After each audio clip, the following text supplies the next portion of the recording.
বিষয়। দোয়া কবুল হওয়ার জন্য মহান আল্লাহ তাআলার কাছে কিভাবে দোয়া করতে হবে? দোয়া কবুল হওয়ার জন্য প্রথম শর্ত হলো হালাল উপার্জন থাকা। হারাম উপার্জনকারী ব্যক্তির দোয়া কবুল হয় না। চুরি করে, ডাকাতি করে, টিন চুরি, গম চুরি করে এরপরে মক্কা শরীফ গিয়ে 2 হাত তুলে আল্লাহর কাছে চোখের পানি ফেলে দোয়া করছেন, হাদিস বলছে দোয়া কবুল হবে না। দোয়া কবুল হবে না।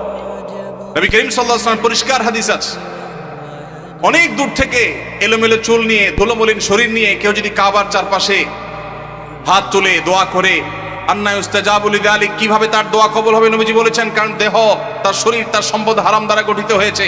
এই জন্য দোয়া কবুলের জন্য প্রথম শর্ত হলো হালাল উপার্জন থাকা।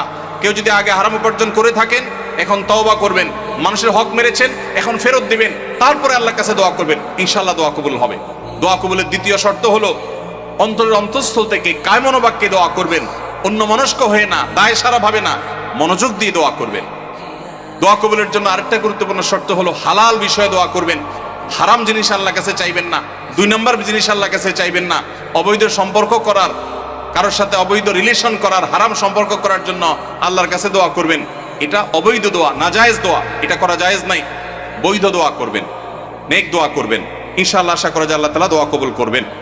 দোয়ার ক্ষেত্রে আল্লাহর প্রশংসা, নবীজির প্রতি দুরূদ প্রেরণ, এরপরে আপনি যে কোনো চাওয়া পেশ করবেন, বৈধ চাওয়া।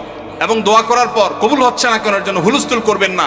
এই শর্তগুলো মেনে চললে কোরআন এবং হাদিসের আলোকে আশা করা যায় দোয়া কবুল হবে ইনশাআল্লাহ।